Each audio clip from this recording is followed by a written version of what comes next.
Every great medical career has a moment when everything shifts. And for thousands of specialists, that moment starts here. How many times have you felt like you needed more? A space to learn what isn't found in books. A place where top global leaders share what truly works in real practice. Where breakthroughs are debated face to face with no filters. That place exists. And it will be in Buenos Aires, October 8th to 11th, 2025. 4 days of hands-on workshops, innovation, and a global community shaping venous and lymphatic health. Register by May 31 for the lowest rate, then prices go up. Meanwhile, join our free international Thrombosis Webinar May 10th. This Congress doesn't just update you, it connects you, it positions you, and it can redefine the course of your medical career. This is the moment, this is the place, this is your next step.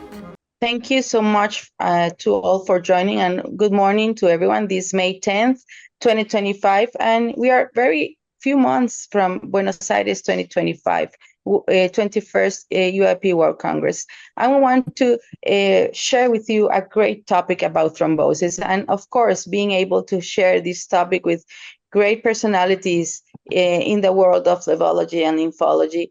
It's great to offer this to all of you, and I want to thank all the people who are joining us.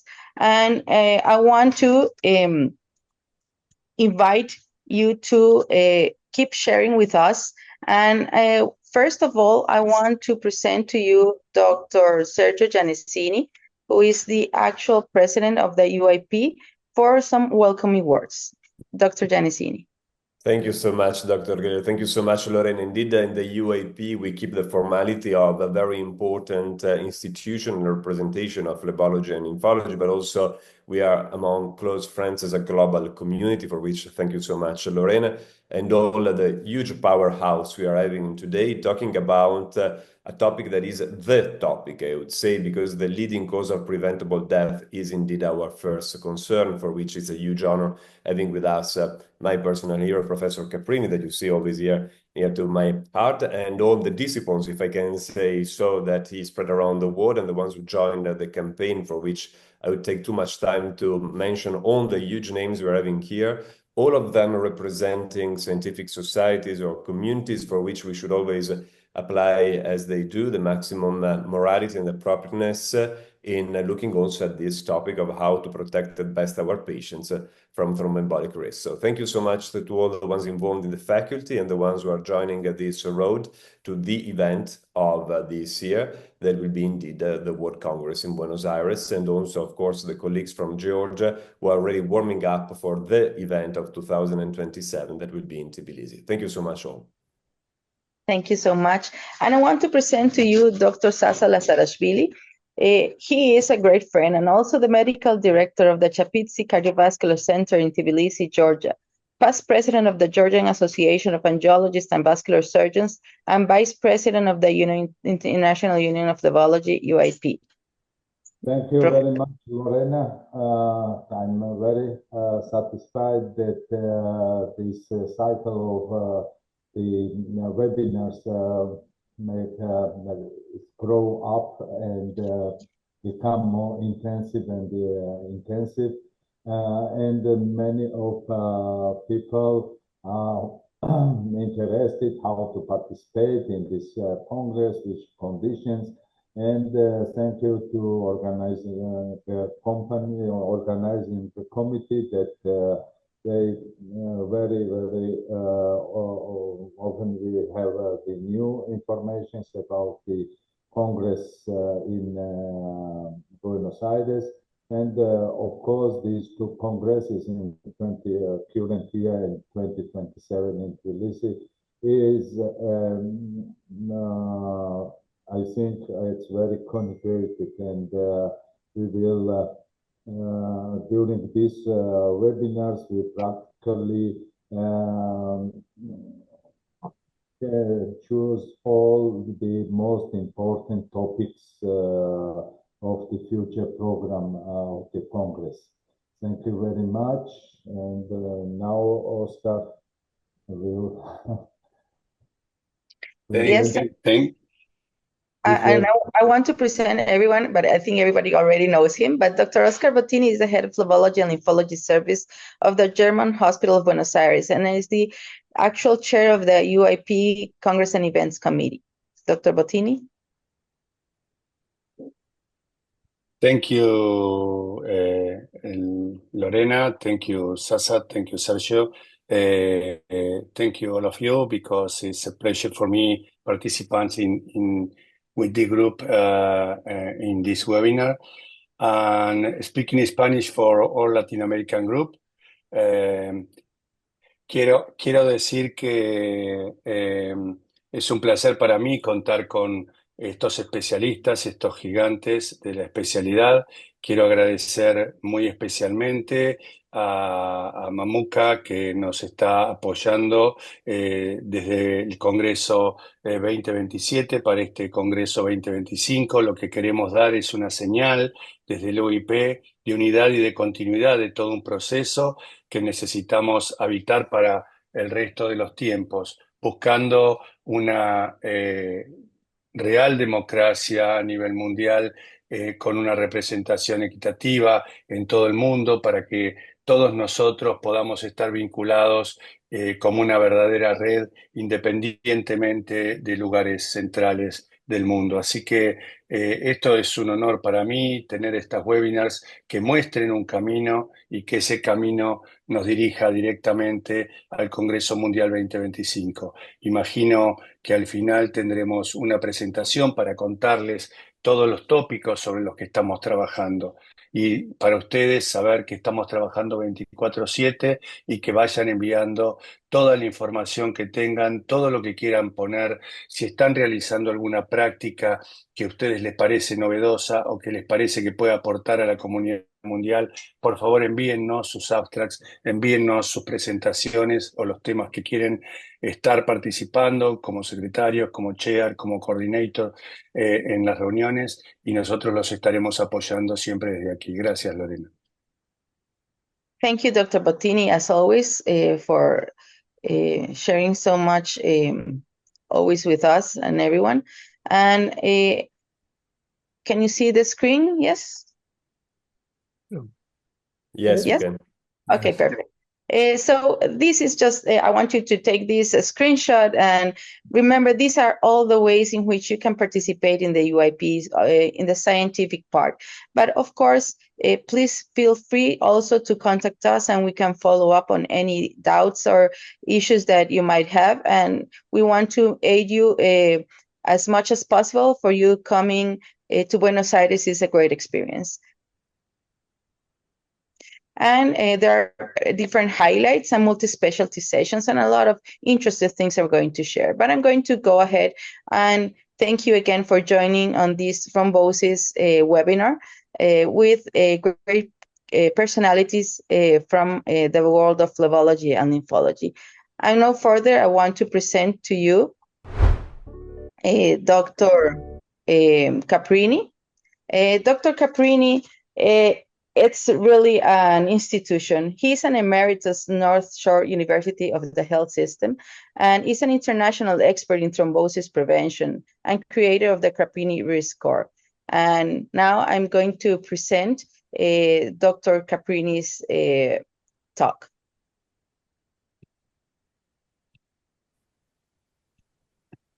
Hello, everyone. It's a great pleasure to come to you today. And I'd like to highlight the Caprini score as the people score. And the reason I say that is because of all of the wonderful people that have helped make this score what it is. And you see some of them there. These are my disclosures. And as you know, the Caprini score is a thorough history and physical of 40 elements. And we know as the number of risk factors increases, the incidence of VTE goes up. We also know that the power of each risk factor is important in grading the VTE risk, and combining the power and the number yields a score, and that score is a nonlinear depiction of the incidence of venous thrombosis given a given score. So as the score goes up, the incidence of clinically relevant VTE goes up. Right now we have over 460 publications in PubMed using this score. In order to better understand this, I'd like to highlight the power of the score, and this was emphasized by Lakshman Sehgal, who was a PhD in my laboratory and one of the people that contributed it to the success of this score. Take patient A, 42 years old, excuse me, BMI of 29, on birth control pills. Patient has 3 risk factors. Caprini score is 3. On the other hand, you have a 76-year-old patient with a history of pulmonary embolus and a past cancer. 3 risk factors, but the Caprini score is 8. Although each patient has these 3 risk factors, the combination of number of risk factors and their power results in a more accurate estimate of VTE risk compared to a simple list of risk factors alone. And here is a depiction of the risk scores. And with a score of 5, the incidence of venous thrombosis in these various populations is a little over 1%. And in the large Vietnamese study, 1.9%. But if you look at scores of greater than 8, look at how it jumps. In general surgery from 1.3 to 6.5, and head and neck 0.9 to 18.3, and so forth. So the highest risk set point here is greater than 8.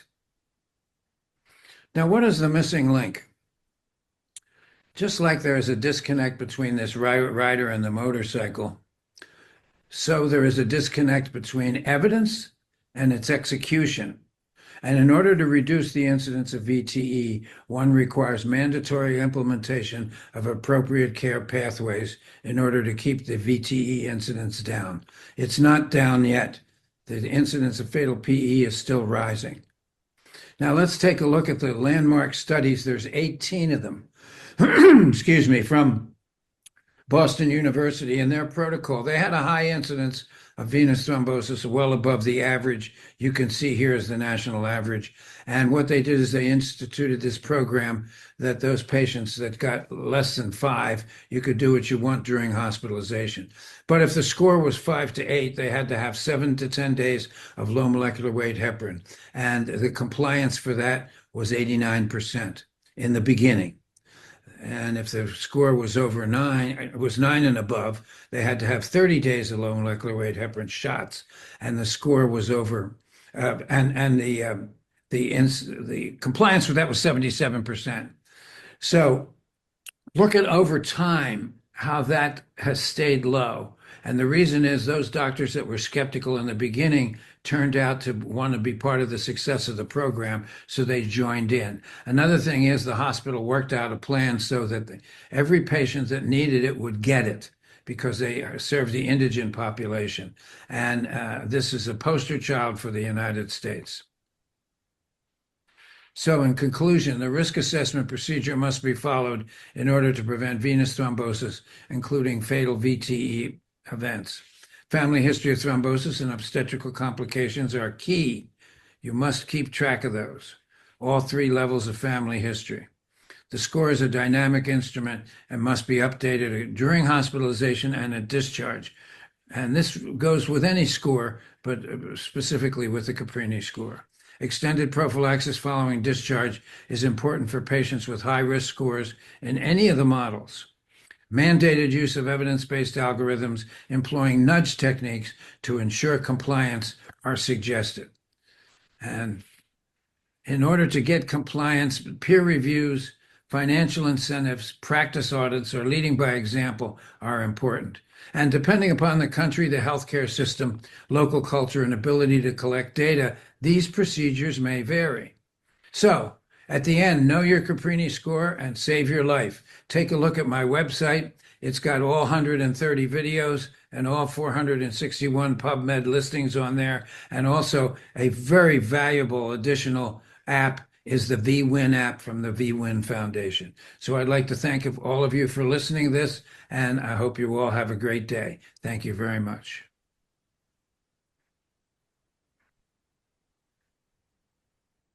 And thank you so much to Dr. Caprini for this great talk. And I want to also now invite 3 discussants. I'm going to start with Dr. Ayman Fakhri. He's professor of vascular surgery in the Egyptian Medical Military Academy and president of the Egyptian Venous Forum. Hi, Lorraine. Thank you for the introduction and for the invitation. Really, I'm very honored today to be with you here in the way to Buenos Aires. And it's always my pleasure to comment after Professor Caprini. It's a rare pleasure. I want to say that since my early practice of surgery, I recognize that the advances and the development of modern surgery has built after Three Musketeers and frontinelli. The Three Musketeers was Alexander Fleming, who discovered penicillin and paved the way for antibiotic therapy.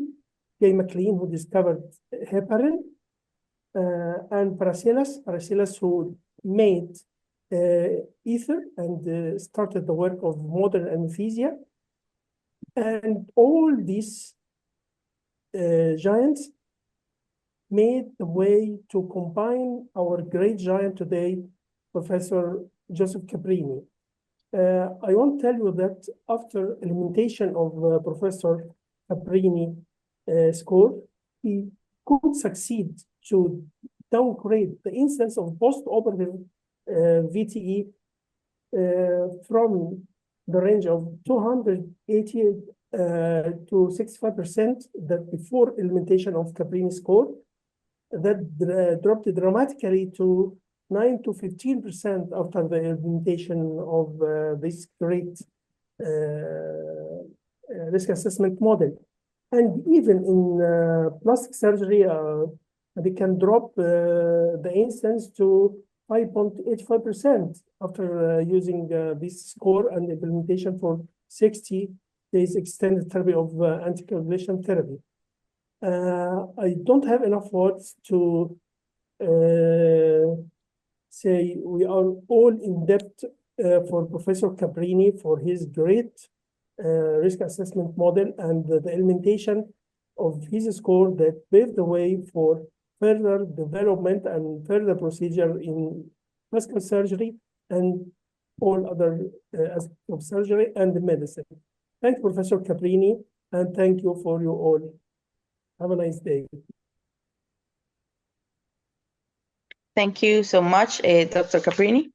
Thank you very much. I'd like to begin by saying one thing. When I graduated from medical school, I thought it was the greatest thing that ever happened outside of me getting married, but in my professional life. And then as I went through my professional life, another really incredible gift was to have the people that come and work with me, not the least of which is Alfonso Tafur, who was an absolutely brilliant a young individual, and that was a very exciting thing to work around him. But one of the most exciting things that ever happened to me, especially after I decided to stop seeing patients, was to get involved with all of you. It has been a marvelous experience, and I wouldn't trade it for everything. Getting to know Sergio Genzini, Oscar Bottini, Willie Chi, and all the rest of you from all over the world has really enriched and enlightened my life. And I can't thank you enough for inviting me to be a part of what you do. Now, I'd like to turn to the comments by Amin Fakhri, and I'm so proud of what he has done in his country with the risk assessment for various reasons, various studies. And he's a real champion. And we need more people around the world like him to take this and to apply it to the patient population. And he made some adjustments, and there's some things that aren't right. One of the reasons that I call this the people score is I've invited people from all over the world to contribute to this, to criticize it, and to use it. And Professor Fakhri is one of the most outstanding people in that regard for what he has done in terms of this. And again, it's a very exciting thing to be with all of you, and I hope to continue this for a long time. Thank you. With great pleasure, I want to present next discussant and next comment from Dr. Sharipov from Kazakhstan, who is the head of phlebology center, PhleboMed, in Almaty, and he is also executive vice president of Kazakhstan Society of Phlebology. Please, Ashab. Thank you very much. Yeah, sorry. You want me to play the video or you do it live? Yeah, live. Yeah, okay. Okay, perfect. Thank you. Okay, thank you. Thank you, dear Zaza, for introduction. I would like to express my deep gratitude to all organizers, to Professor Bottini, Professor Giannisini, and the entire wonderful UIP team for the honor and opportunity to join this webinar. Dear Professor Caprini, thank you very much for your brilliant presentation. As you emphasized in your lecture, there is a gap between scientific evidence and its practical application. Caprini score is a vital tool for assessing the risk of venous thromboembolism, but its full effectiveness is only achieved when applied consistently across institutions. In my opinion, the main message of your lecture is not only the strong predictive value of the Caprini score, but also the need for its proper and systematic implementation in healthcare institutions. VTE preventing requires not only accurate risk assessment, but also coordinated actions at all levels, from protocols to ensuring access to preventive measures. So we need to increase implementation and increase compliance of all colleagues in medical institutions. That's my brief comment. Thank you very much, Professor Caprini. Once again, thanks to all organizers to opportunity to be presented in this brilliant webinar. Thank you very much. Thank you. Thank you very much. Thank you very much for your comments. And I would like to say that you were one of the people that is part of what I call the people score. And it's a wonderful contribution, because you have to take what's going on in your own country, adapt it to your own needs, your own culture, to ability to collect data, and to use it for, the end goal is simple: prevent fatal pulmonary emboli. And I think this is so exciting in this time of turmoil and so forth, to have those of us that are interested to hold one another's hands around the world and all get together to try to improve this problem. And I congratulate you for all of your efforts in trying to work with this score. Thank you, Joseph. Now, it's a pleasure for me, es un placer para mí presentar al doctor Alfonso Tafur. Él es profesor en el Loyola University de Chicago y es un experto en este tema en trombosis. Doctor Alfonso. Muchas gracias, Oscar. I'll continue in English for the global theme. It's very candid of Joe to kind of mention the people's score, right? And not so long ago, we had this publication with Joe in trying to mention all of the things that he thinks about when implementing the score. So up above, obviously, scoring the patient, then lower down on the other bottom, if the slide disappeared, but anyway, lower down the question of which is the actual evidence when we go ahead and implement what we're actually doing. Then the surgeon experience, right? Because there are things that are not necessarily measured and not necessarily totally clear on what we're doing. But the people that we're missing here, the person that we're missing here is the patient. So let's bring it back to the patient as always. Some of those publications were made for the patients, right? So Fuentes, Paz, Lalani, translating the score so that the patient themselves would be empowered to answer them themselves. So we got rid of all of this jargon with Joe's help, of course. So that the patient could actually be empowered. And that was one of the easy pieces of creating awareness and making sure that the patients would claim their baton and ask for better prevention. So I invite you to consider that as an idea. After all, this is the people score is for the patients. And expelling on this patient idea, I had a typo there, but thrombosis.org, that is a live community for patients to share their experiences. We conduct, me included, support groups for the patients, so feel free to share it. And as of this month, well, next month, starting also a support group to lively go ahead and update patients on their experiences, running Spanish also. I was born in Ecuador. I happen to work in the US, but I want to make sure that we give back to the people. We give back to the patients themselves. So, Joe, thank you very much for participating, letting me participate on this journey with you. Thank you very much, Alfonso. And this is an incredibly important point, and that is that I worked in a vacuum for many years at North Shore. I was sort of a hybrid between vascular medicine and vascular surgery. And I developed theories and I developed principles, and it's like a person singing a song. And after a while, I kept singing this song and singing this song. And after a while, I started to believe it. And then along comes Alfonso.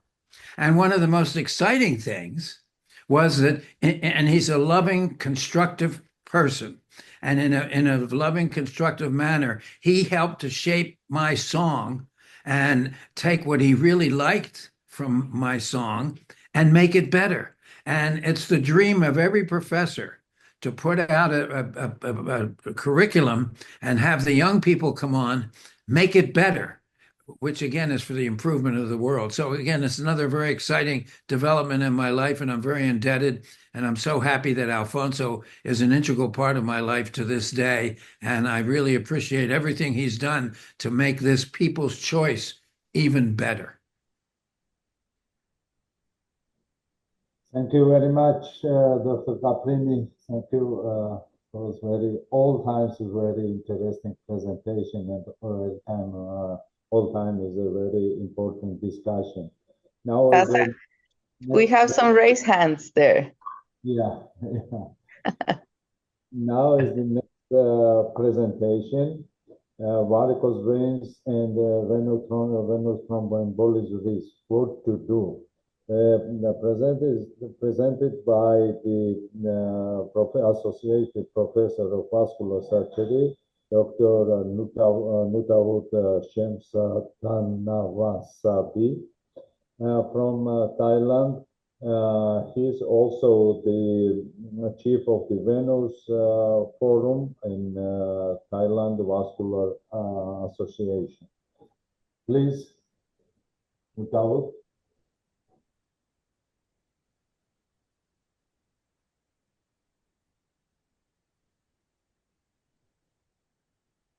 Good afternoon, Natwood from Thailand. Today we talk about varicose vein and VTE risk, what to do. Pathogenic mechanism of VTE in patients with varicose vein. Varicose vein has turbulent blood flow, and they also have the reversal of blood flow and increase in shear stress. That make the chronic inflammatory response, that increase level of inflammatory and thrombotic stage, that make the superficial vein thrombosis and leading to the deep vein thrombosis. This is the data from the randomized control trial from Wang et al. That report about 2,000 patients undergoing high ligation venous stripping of the great saphenous vein. For the first group, in the patient who have no VT prophylaxis, the incidence of the deep vein thrombosis occur around 5%.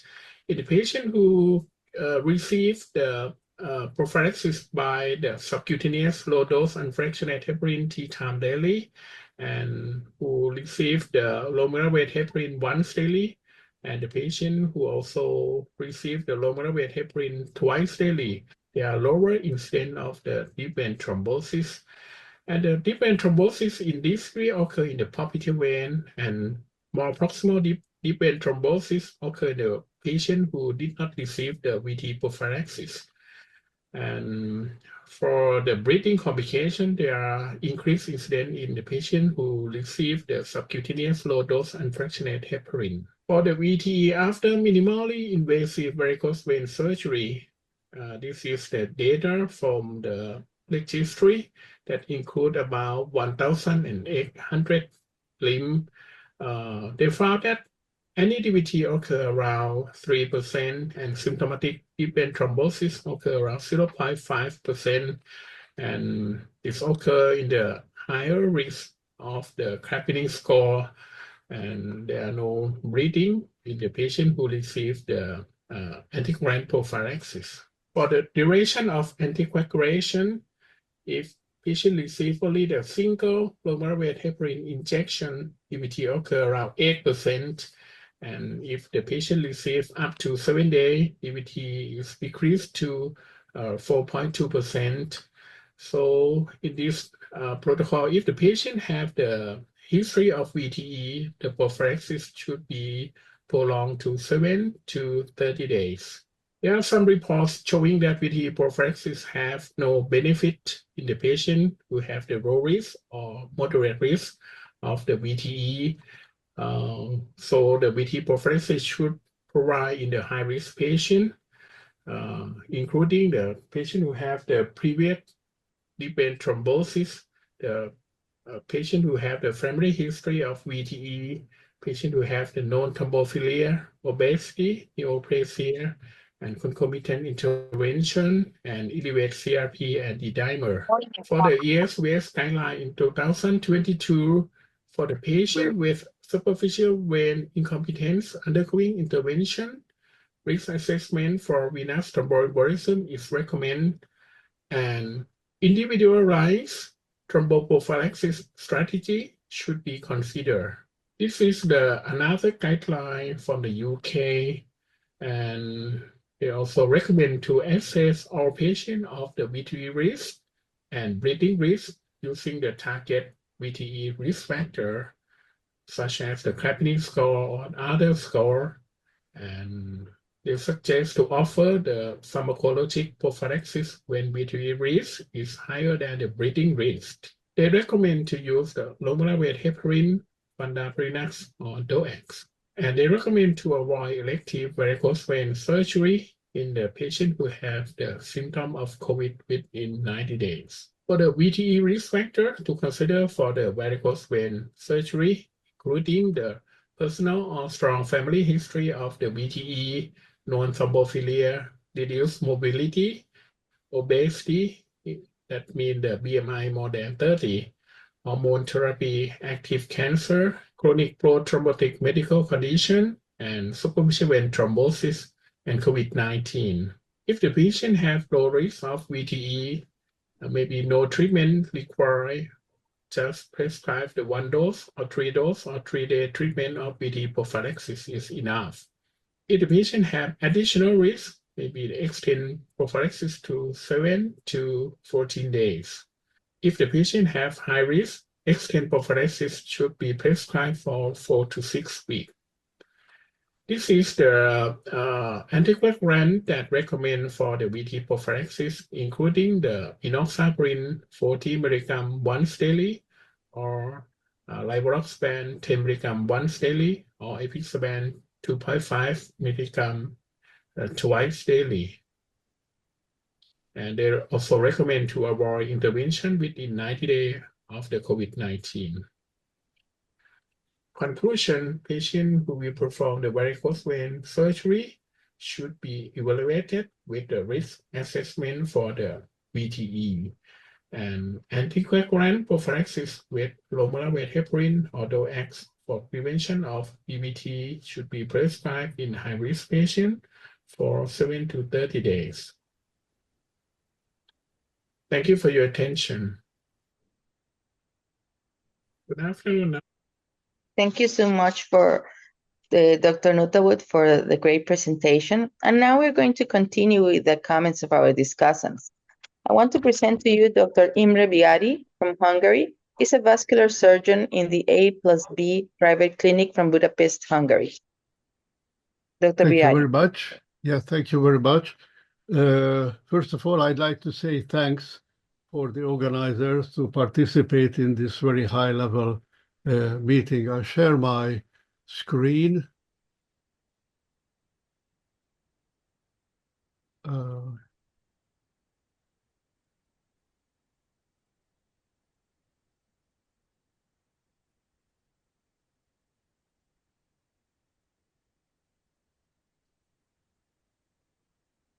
Does it work? No. It's opening. It's something different, I fear. So could you play my video? Absolutely. Yes, sir. Yeah. And after that, I will have a further sentence at the end. Sure.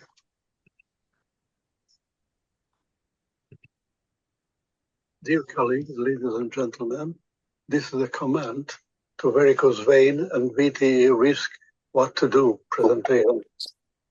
The first question is, how much higher the risk of VTE in varicosity?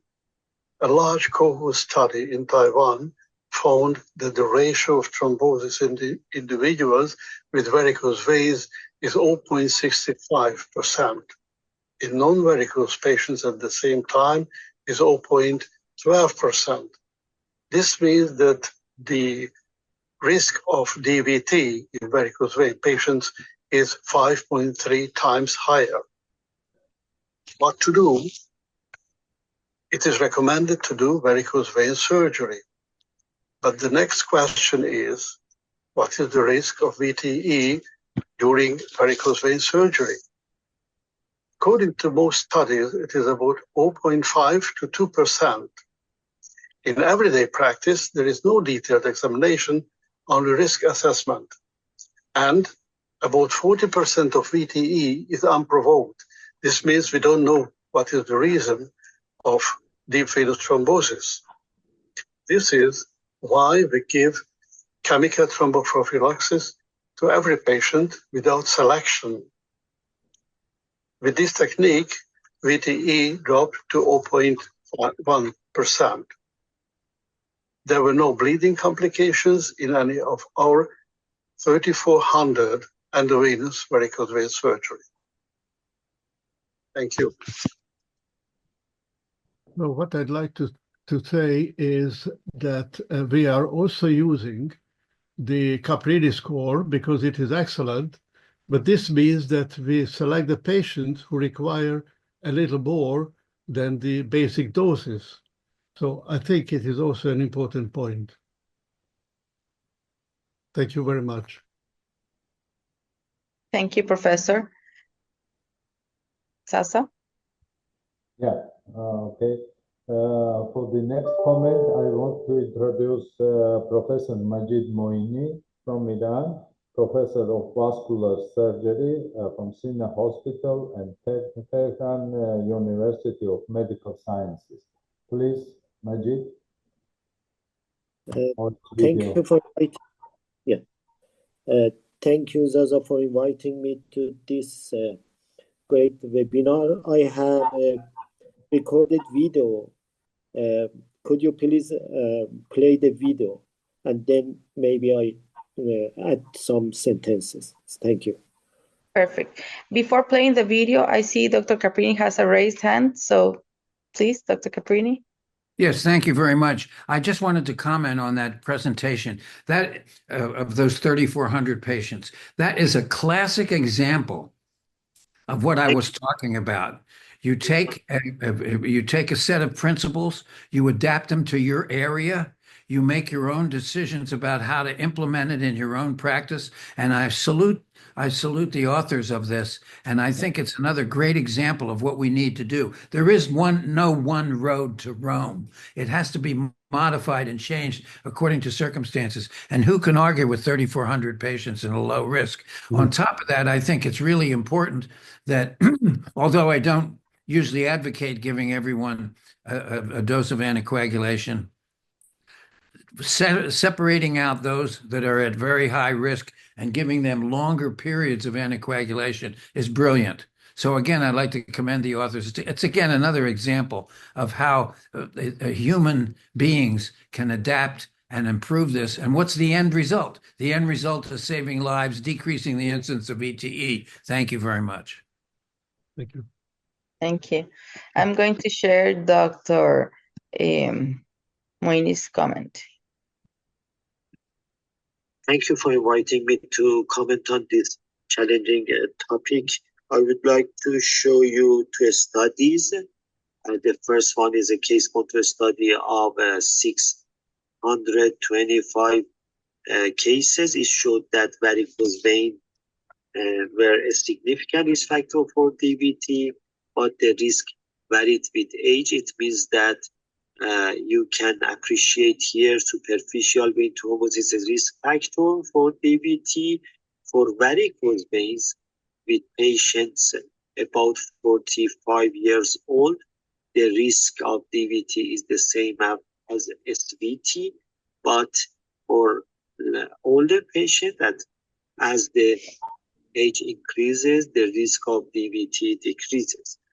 And the other one is the study using data from more than 200,000 patients, and it showed that varicose veins is a risk factor. For PE, it is less clear because, DVT itself is a confounding factor for PE.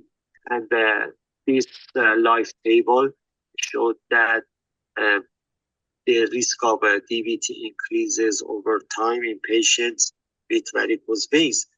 So I can conclude that studies have shown an increasing risk of VTE associated with varicose veins, but there is no strong evidence that we can change our strategy for the treatment of varicose vein according to those data. But I would recommend that in young patients, we treat the varicose vein to decrease the risk of DVT.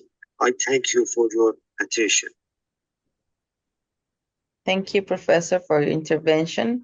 And now we want to keep going with Dr. Bottini, who is going to present the discussant. Gracias, Lorena. Es un placer para mí presentar a uno de los líderes en Centroamérica de la cirugía vascular y endovascular, y vicepresidente de la Sociedad Dominicana de Cirugía Vascular y Endovascular, y además es decano de la Universidad Ducatesi en Ciencias de la Salud. Al doctor Reynold Pérez estamos trabajando junto con él y el grupo CLATS y la International Society of Thrombosis para desarrollar actividades conjuntas, y el futuro de la flebología se debe a esto.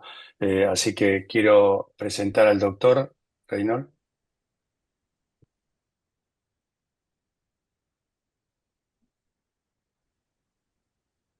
I am Reynold Perez from the Dominican Republic. Hello, Dr. Nuttawood. Your medical considerations are very interesting information to take home. New oral anticoagulants thoughts offer preventive protection as well as therapy protection. New thermal ablation procedures increase the risk of the proximal thrombosis. We should have the thrombosis risk scale of table. I like the one proposed by Dr. Caprini. Remember that many cancers first present with a thrombosis of unknown origin. Patients need to be further evaluated due to the unknown risk of the thrombophilia. Thank you for all.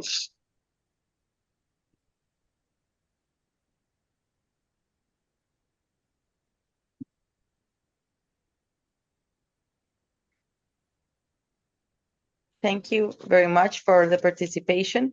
And now we are going to continue with our third talk from Dr. Suat Dogansi. Dr. Suat Dogansi is director from the Brain Vascular Clinics in Turkey and a member of the Turkish Society of Phlebology. I'm going to share his presentation.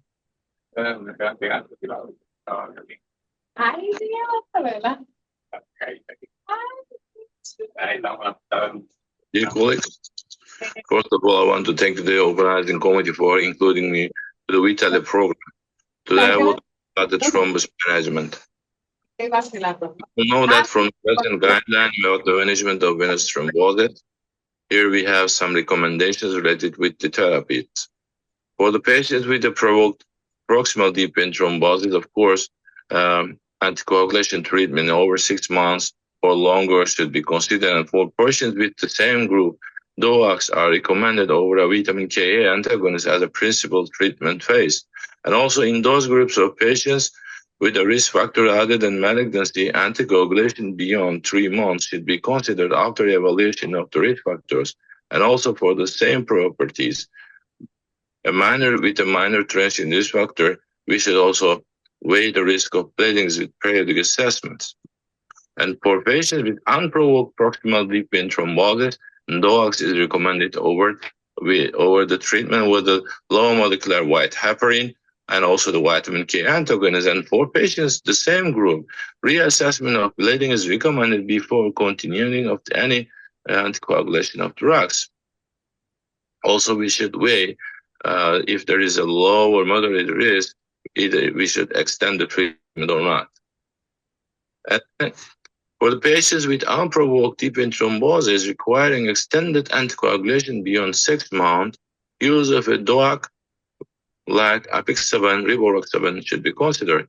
And for the patients with unprovoked deep vein thrombosis, aspirin is not recommended for the extended antithrombotic therapy. And kind regards for listening. Do you think there is something missing in this story? I think in my mind there is something missing because we are just talking about the anticoagulation. Anticoagulation itself, I think, is not enough. So we are having many PTS patients. As we all know that after an acute deep vein thrombosis, the evolution of the thrombus is a dynamic process, and it's characterized by fibrotic injury due to thrombosis-induced inflammation. This results in a thickened and a non-compliant vein wall with the valvular reflux. Obstructive deep vein thrombosis, of course, is more injurious than the DVT with the perivenous thrombus blood flow. The direct thrombus apposition to the vein wall seems to promote the inflammatory process. However, some damaging effects also occurs at the walls. It is totally unknown, but there should be some inherent resistance to the thrombosis with increased thrombomodulin expression. Duration of the contact of the thrombus with the vein wall is also important. Longer the contract, greater the damage. Here I want to show you in this figure briefly what's happening after the thrombus. In the acute phase, when the inflammation starts, then resulting some cytokines, clotting factors, which is gone out of the clot, and also the endothelial damage and a mechanical spread. And in time, as we see that when the venous hypertension starts, the vein wall thickening starts, re-endothelialization starts, and also clots change into a residual fibrosis, collagen turnover, and neovascularization MPP. And inflammation is one of the major concepts of the deep vein thrombosis. The endothelium is the key factor in pathophysiology of deep vein thrombosis. Under the resting condition, the endothelium exerts an antithrombotic effect via surface expression of several anticoagulant system. Moreover, the endothelium has anticoagulant properties and acts as a physical barrier by preventing contact between blood and the procoagulant subendothelium. Upon activation, endothelial cells express several adhesion molecules, and these include E and P selectin, and ICAM and VCAM, which are very important, leading to firm adhesion of entrance endothelial leukocyte migration. When the adhesion of leukocytes and platelets appears to be essential for thrombosis, initiation, and propagation. This leukocyte infiltration is promoted by very early exposure of P-selectin, probably from the pool of P-selectin present in the membrane of endothelial cells. And E-selectin is also upregulated later when required in mRNA synthesis. The concept of immunothrombosis and interaction between the innate immune system and the coagulation activation.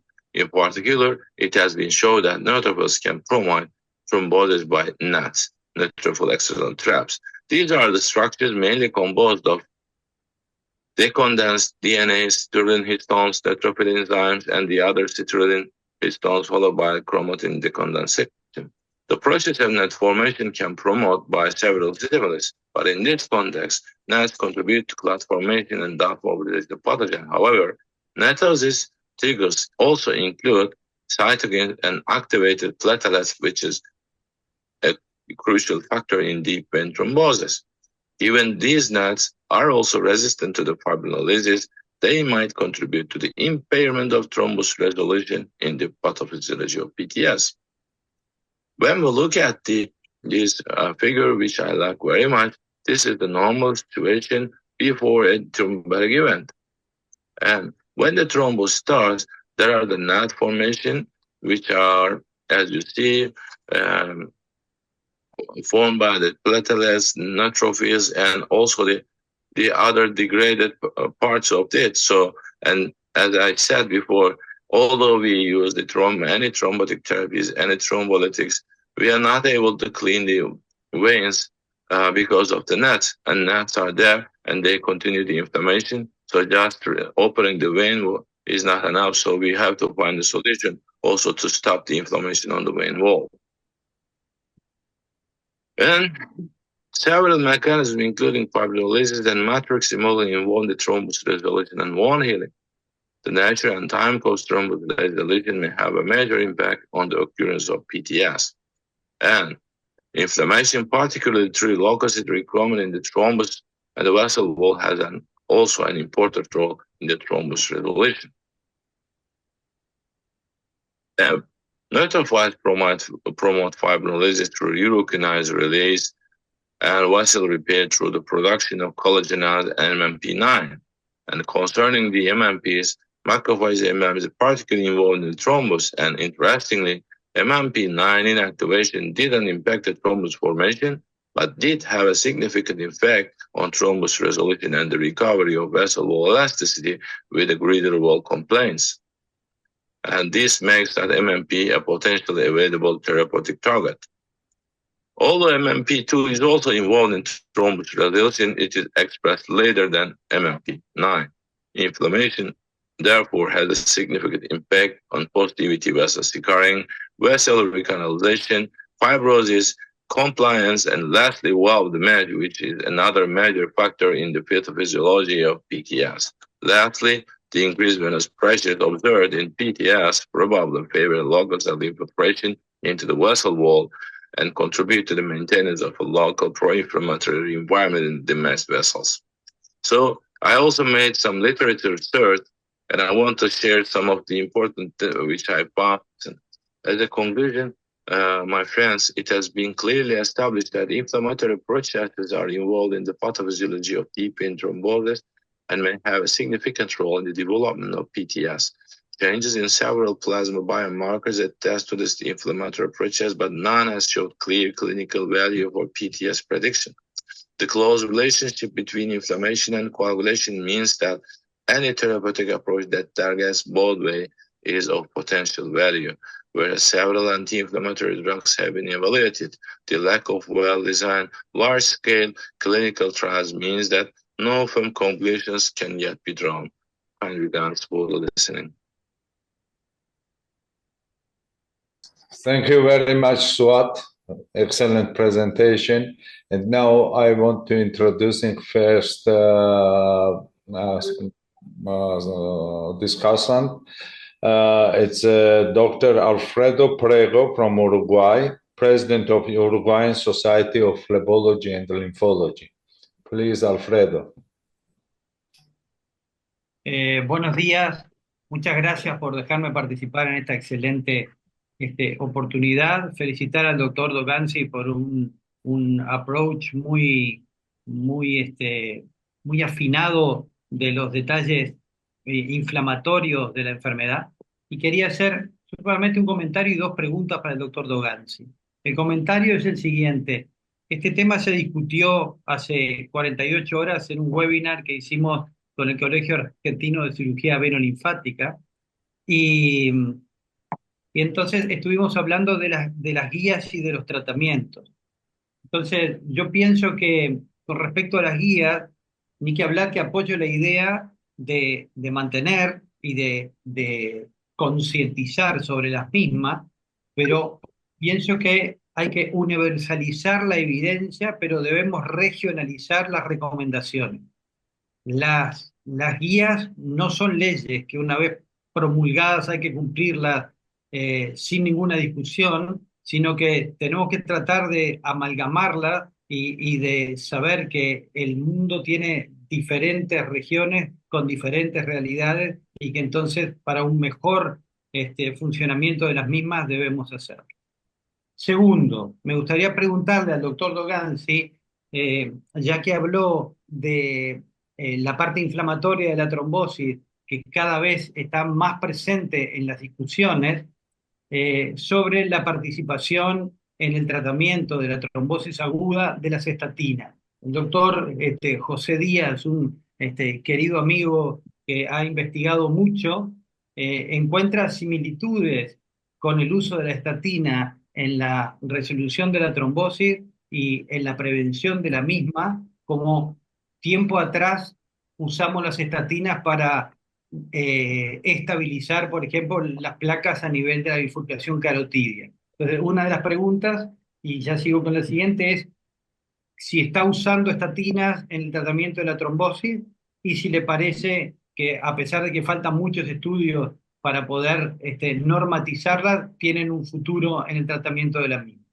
La segunda pregunta es, si bien todos sabemos lo que hacemos intervencionismo endovenoso, que el ATTRACT trial en general fracasó en la teoría de la open vein hypothesis, hay ciertos subgrupos dentro del ATTRACT trial que sí potencialmente se benefician del tratamiento vascular o endovascular en la etapa aguda, especialmente en el sector iliocava y en pacientes jóvenes.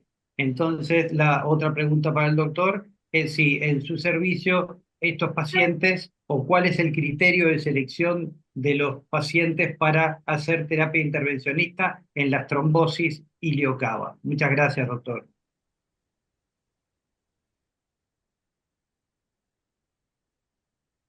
Suat. Yeah. Thank you very much for these very important questions. Actually, it is better to start from the last. You know that actually the interventional therapies after an acute deep vein thrombosis has been established in several studies.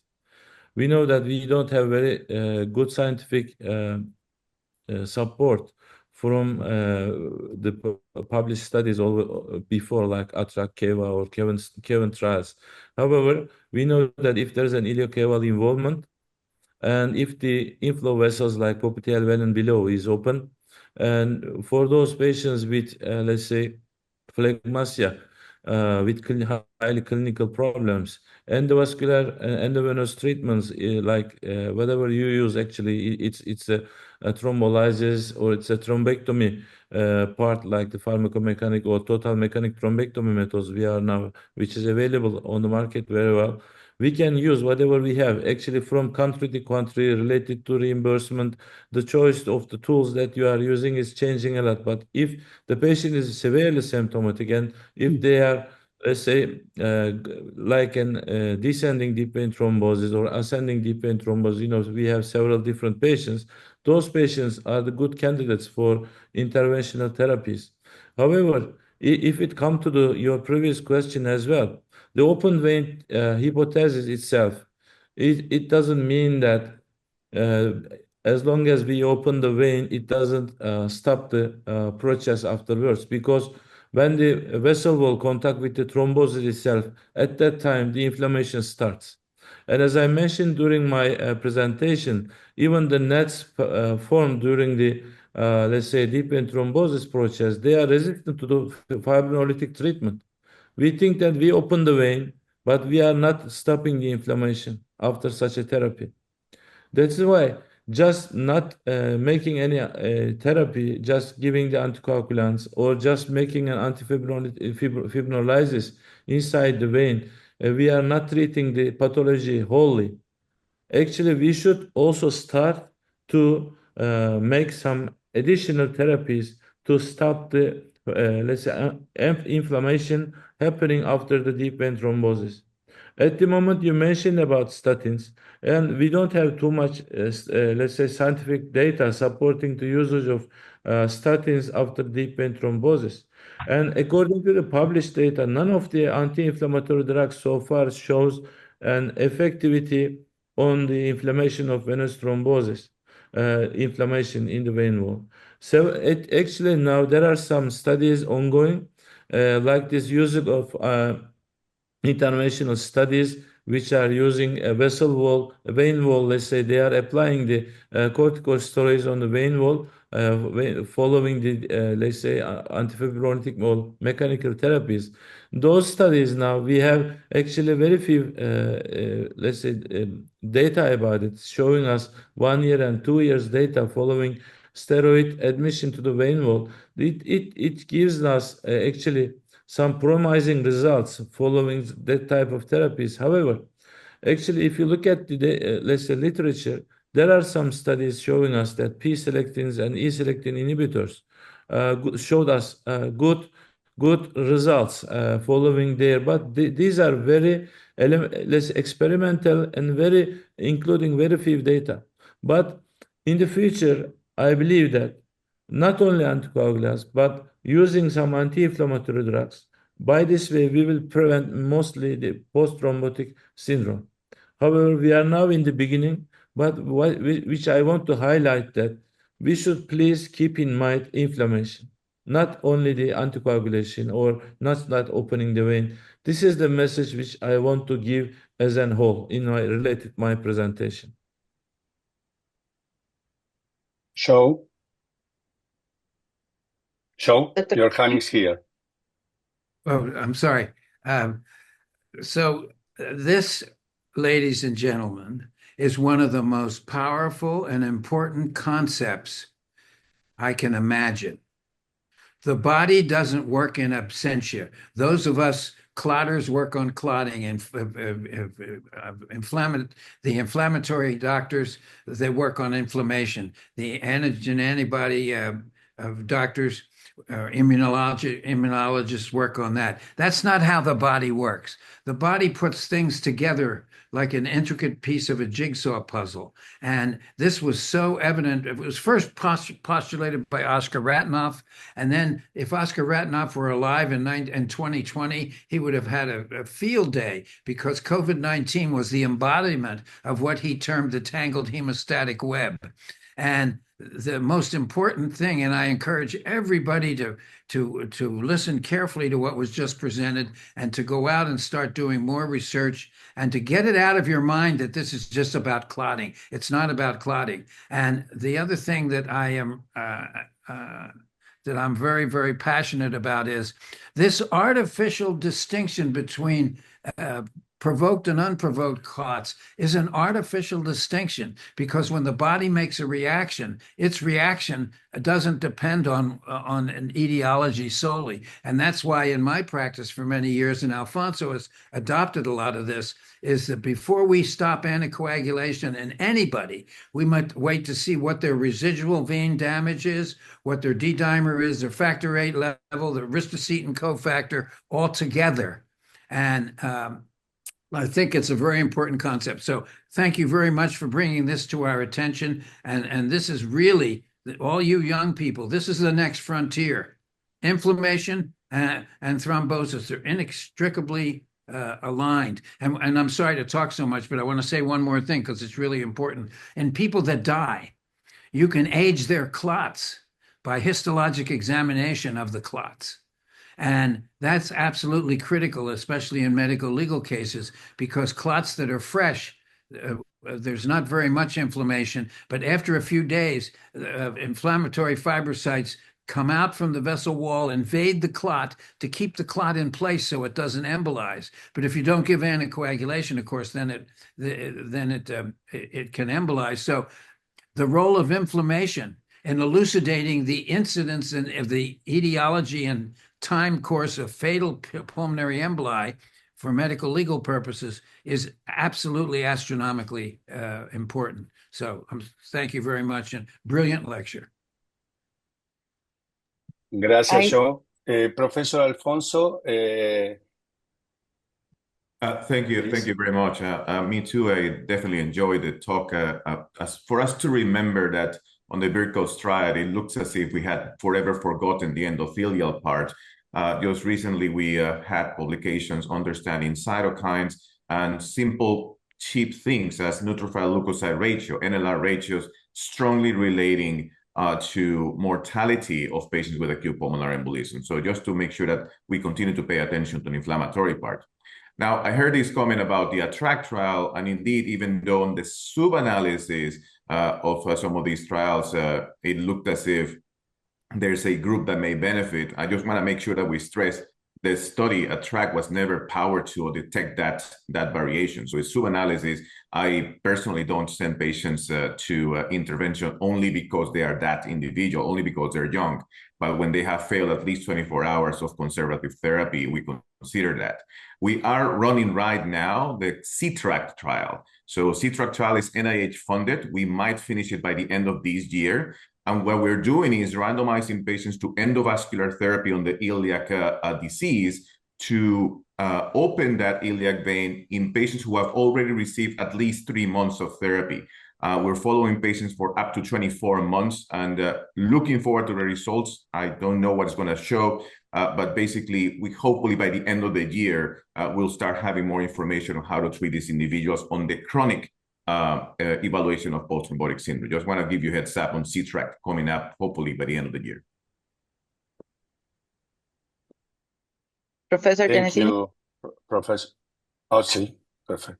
Yeah, sorry, just a quick one, even if I know we are like a little bit late, but it's such an opportunity to have such big experts. As every day we are going to our patients with varicose veins and we do procedures on them, and also we have new technologies. I would ask all the experts involved here, what is your take on how we should approach, for example, situations like glue, rather than now that we have also iFood that is so much promoted online, but still in need of more data. One thing I noticed is that they report only 40% of cases with total shrinkage of the vessel right after the procedure, which means that for a certain amount of days, you're having an half-patent vessel, which is potentially, in my opinion, thrombogenic. So are you having some take-home message for like our everyday practice, particularly in these cases of the new technologies in which we are still so not sure about the potential complications? I don't know if Joe or Afonso or Nuta, who is highly expert in this. Well, I could start it off by saying that that first of all, I totally agree with you. I think this could be a really big problem, and I think that what we need to do is we need to follow those patients, and they need to be followed for something like 5 years. You can't just take a look at the short-term results. We have to see what happens long-term down the road. I would also suggest maybe doing some inflammatory markers on a research basis to just see how active the inflammatory system is in this. And I wouldn't be surprised if it turns out to be a problem and eventually something like a P-selectin inhibitor may inhibit what's going on with the inflammatory changes. So there are my thoughts. Thank you so much, Joe. And for me, I agree with Professor Joseph Caprini that we have to follow, especially in the new technology. We don't know what is happened after we put the new technology like the glue. I also report about the thrombosis after the glue extension. Also, it's very important. So before when we use the new technology, I think we should scan or follow up duplex ultrasound after the operation to check that if thrombosis can occur or not. Thank you so much, Joe. So I'm sorry, but I'm so excited to be with all of you, and you've all done so many great things. I wanted to highlight what's done in Thailand. Thailand has done some of the best work, especially with hip fractures. They showed that if a patient has a Caprini score of 11 or 12, you better do a preoperative Doppler because 15% of them have a clot before you take them to surgery.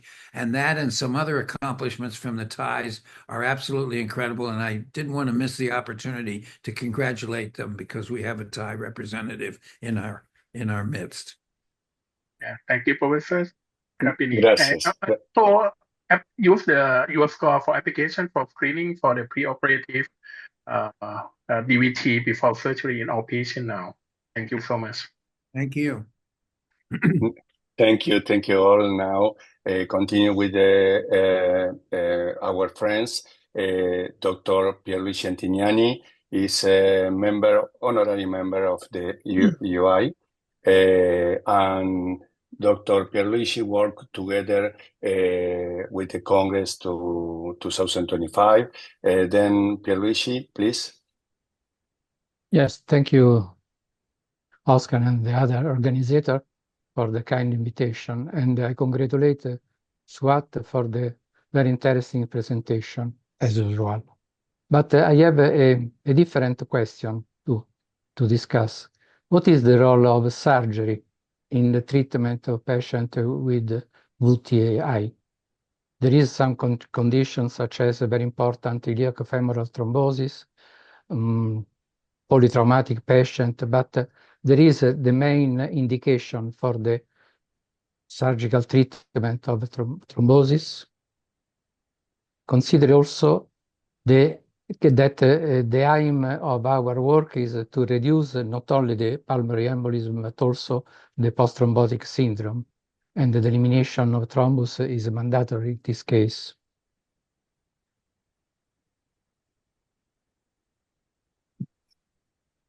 Yeah, as far as I understood, Dr. Antinyan, you want to ask the role of surgery in the deep vein The treatment of acute thrombosis, yes.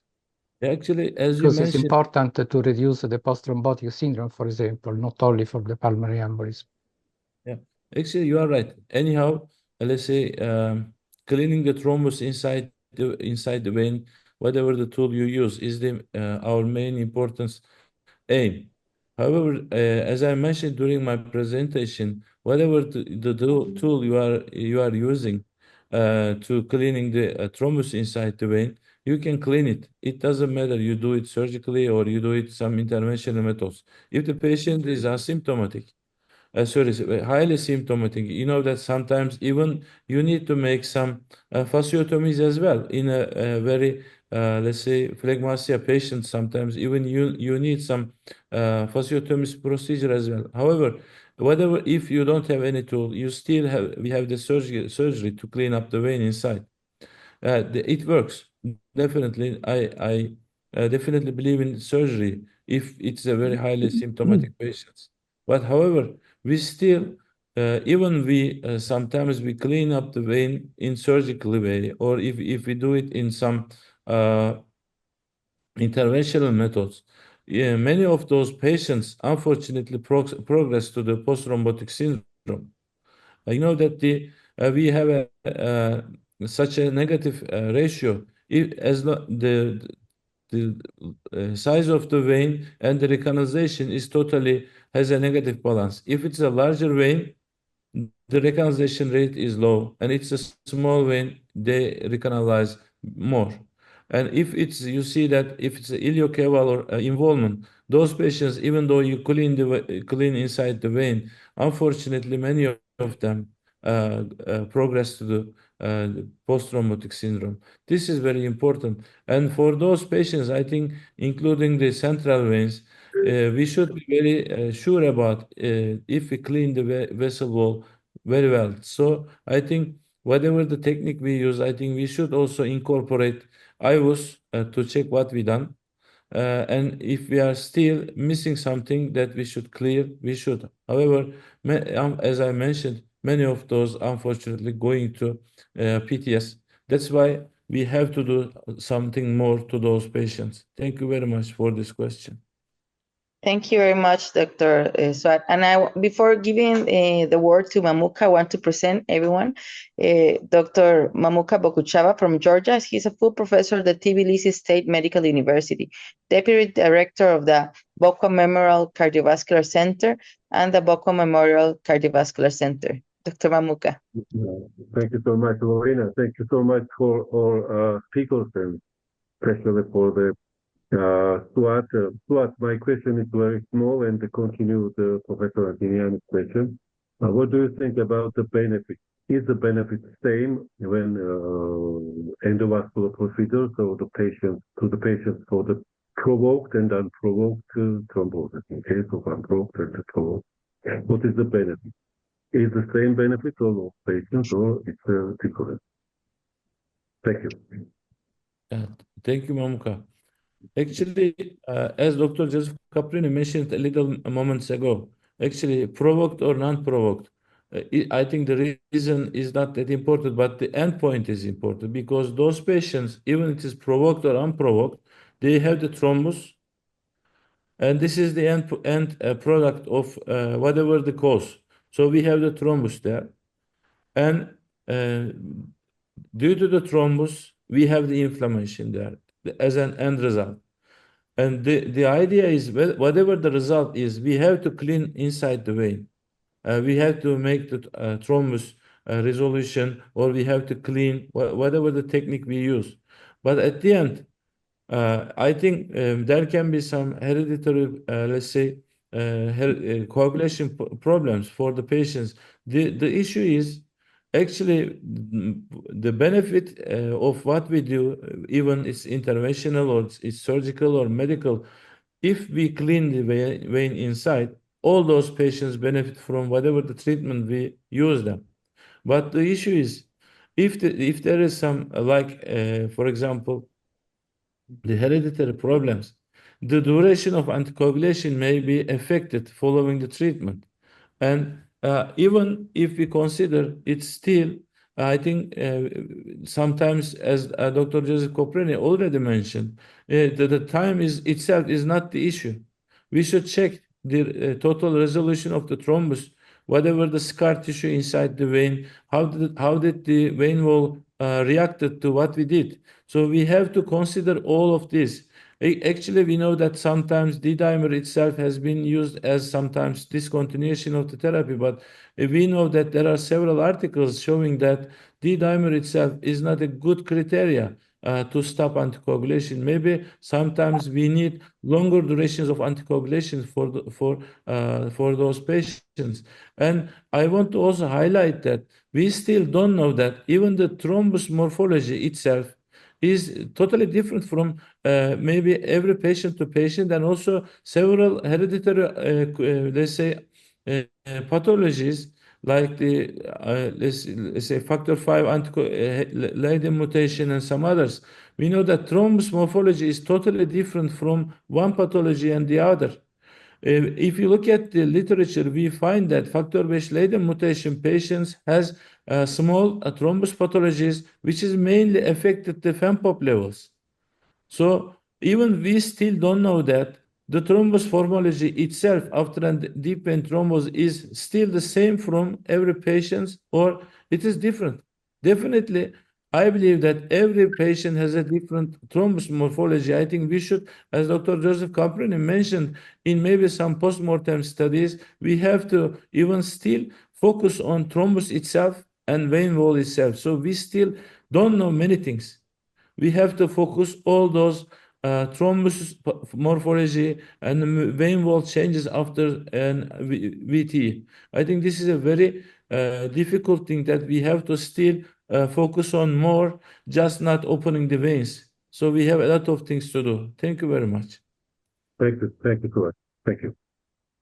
Thank you so much for such an interesting question and answers. And I want to follow up with Natalia Cardoso from Brazil, a vascular surgeon, who is going to read us some questions from the audience.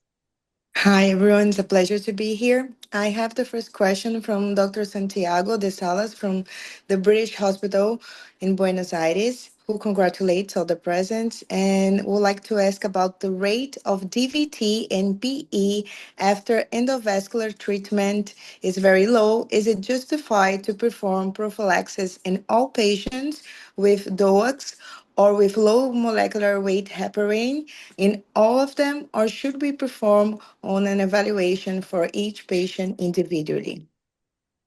Yeah, I would like to respond this question. And as I talk in my talk, that there's no support the benefit of the VT prophylaxis in low risk patient or moderate risk patient. So only the high risk patient should be receive the VT prophylaxis after surgery, I think. All right. And anyone? We also have one from the QA. I'm going to put here so we can respond live. He answered in Spanish if you find any useful for the elastography to evaluate the age of a thrombosis when we are doing scans. Natalia, if you don't mind, maybe I can answer this question. Actually, the elastography can be used to make a decision about the thrombus age, but you know that there are a lot of, let's say, artifacts which may affect the result of elastography. However, it's one of the most useful, let's say, items to detect the age of the thrombus. So it is beneficial. However, the sonographer who made this elastography analysis should be very skilled or should be very expertise for that, because the reference points which you use during the elastography may affect a lot the results. That's why I think which machine you are using, which type of elastography measurements you are using, and which is your reference points, which affects the results of that age decision. That's why actually I am also doing some elastography analysis with my sonography itself, but from machine to machine it changes a lot. What type of elastography you are using, that's why which is very important. But for the thrombus age, you know that also MRI is one of the good tools that you may use to make a decision making related with the age of thrombus. And also, of course, with the ultrasonography itself, you can make a, let's say, age decision related with the thrombus. Thank you very much. Thank you, Dr. Swat. So this is it for the questions that I have here. Thank you so much. And since it's always so important for us to be on time, we're right on time. And I want to present to you the generals and the key opinion leaders who are going to collaborate with these closing remarks. First of all, Dr. Bottini, Chair of Congresses and Events of the UIP. Dr. Bottini. Gracias, Lorena. En primer lugar, quiero felicitar a todos los oradores y al esfuerzo que hemos realizado para hacer esta reunión, y especialmente a Lorena y a Natalia, que han participado fuertemente, y por supuesto a todo el equipo de trabajo, tanto a Roberto como al grupo Gravity y a Gabriela, que es el alma de nuestro equipo. Así que, dicho esto, me gustaría recalcar algunos puntos que fueron significativos. Y yo quiero hablar de la dinámica que está teniendo la trombosis. Joe expresó claramente y ha parido un hijo que es el score, y ese score ha servido para poder interpretar muchas cosas, pero sin embargo aparecen nuevos factores. Como Sergio dijo, hay nuevas técnicas y hay nuevas drogas.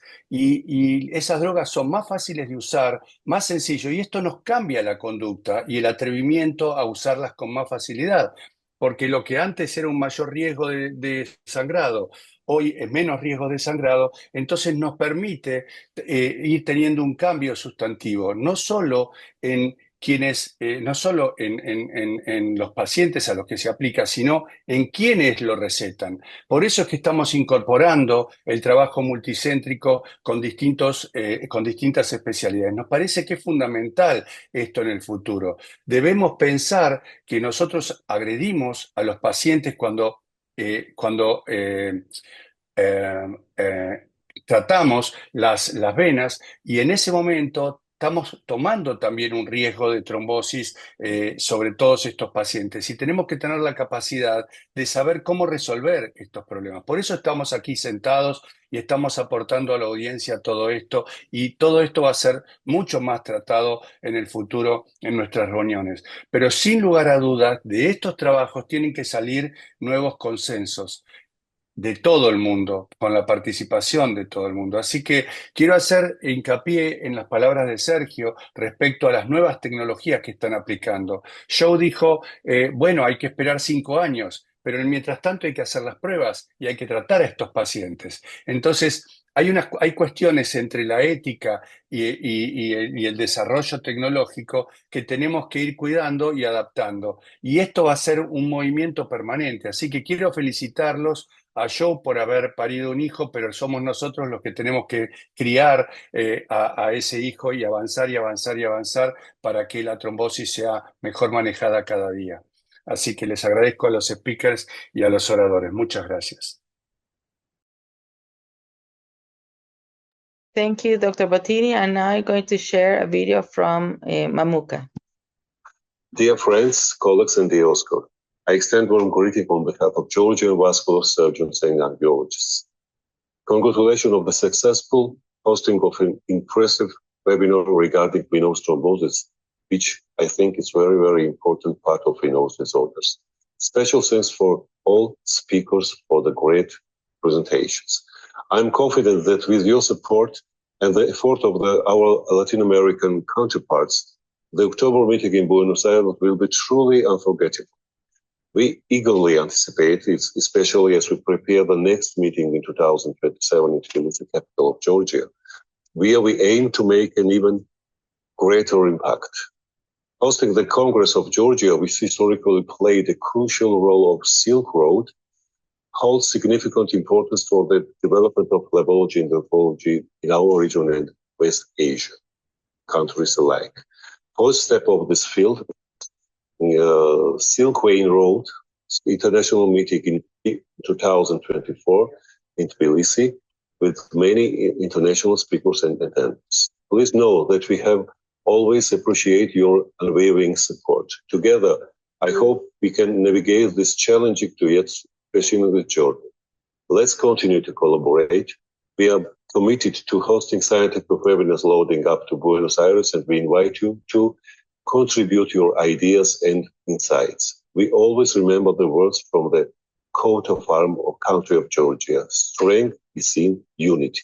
That's why we are together, Oscar and our friends from Argentina and Latin America. We will move forward together, continue such beautiful webinars to Buenos Aires. We'll be sure that UIP Congress in Argentina will be very impressive and great success in managing venous and lymphatic disease to improve patients' care. Be sure for our support. Good luck and thank you. Thank you. Thank you, Lorena. In several words, I would like to make some remarks after the presentation of Professor Caprini. I would like to tell to Professor Caprini that many doctors in Georgia know Caprini score, especially after the pandemic period when we, as a vascular specialist, had unexpected prescription of the anticoagulation for the patients, outpatients, with the COVID. That's why we had a very, very important complication of the anticoagulant therapy. That's why we had many Zoom meetings with the general practitioners and the family doctors. And I would like to tell you that in several clinics, not in the vascular clinics, in the general surgery clinics, in gynecology, and in the general practitioner's office, we saw Caprini score in the desk of the doctors. That's why thank you so much for your score, and we Georgian doctors use Caprini scores every day. That's why we have the better situation with thrombosis prophylaxis and thank you for Natavut and Stuart, and thank you, Lorena, for you, to Oscar and organizing committee to organizing this brilliant webinar. Thank you. Thank you so much. Thank you, everyone. And I want to ask Dr. Caprini, because we cannot seize the moment with having your participation so much. And maybe I want to ask you for some closing words for this webinar before we play some videos for you before we end up. Thank you very much, everyone. First of all, this has been a wonderful, wonderful collection of people from around the world presenting and exchanging ideas. And especially, I would just like to, I don't want to forget about those wonderful remarks from Georgia. That's just one example of how this this baby. I loved Oscar talking about the baby. And Oscar, it really is a baby. It's got to grow up.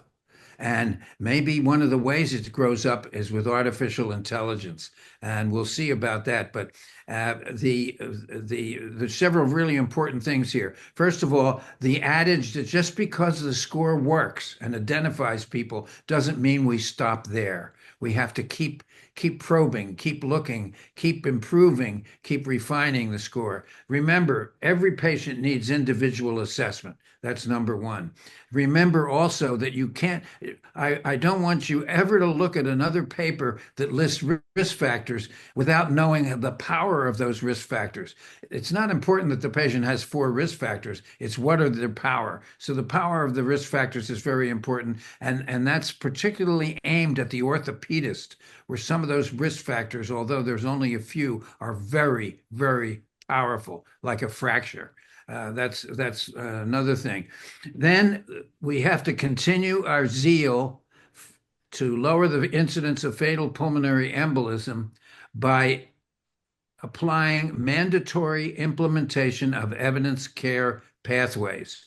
Whether you use the improved score, the Padua score, the Caprini score, the score from England, but to take a score and follow the algorithm of the score consistently is one of the keys. Now, there's 2 things that came up during this conference that I thought were revolutionary, and I haven't heard much about in the past. And one, of course, is the tangled hemostatic web, the interrelationship between clotting, fibrinolysis, complement and kallikrein, the inflammation system, the antigenic system. All of these work together in the body, and I like it that now we're starting to think of clotting problems, not just from the coagulation standpoint, but from the standpoint of inflammation and the other systems as well. And finally, what Sergio brought up about the new procedures and the introduction of glue and so forth, that's a really, really important thing that we have to really focus on and devote our efforts. And I don't mean to wait 5 years, but if you look at the old literature on varicose veins, there was 100% recurrence in 44 years. So as time goes on, there's more and more recurrence. And what good does it do to have a good result for 2 years and then come back with the same old problem 3 or 4 or 5 years down the road? So we need new trials for that. So again, I'd like to thank everybody for the indulgence. I've talked a lot during this, and I'm very appreciative of your respect and indulgence. And it's so wonderful. I'll say it again. One of the most important and wonderful things at my stage in life is to know all of you and to work with all of you. And I can't wait for our next interaction. Thank you very much. And this has been a very successful program. Thank you so much. Thank you, Dr. Caprini. I want to share with you some videos of our next meetings in Argentina, UIP 2025 and UIP 2027. So please accompany us.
And here is the Georgian video.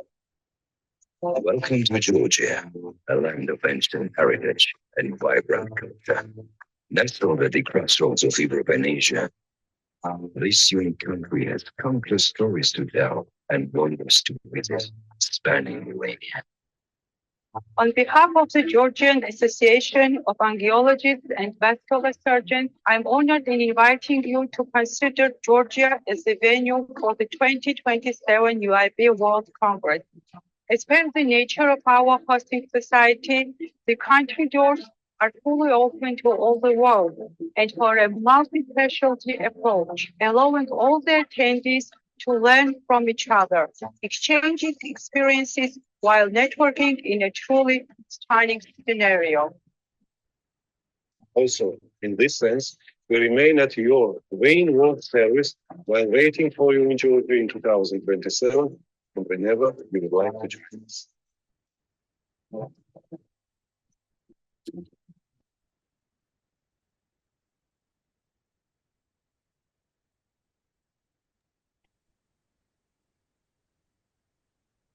Thank you so much. And Gracias a todos. Thank you.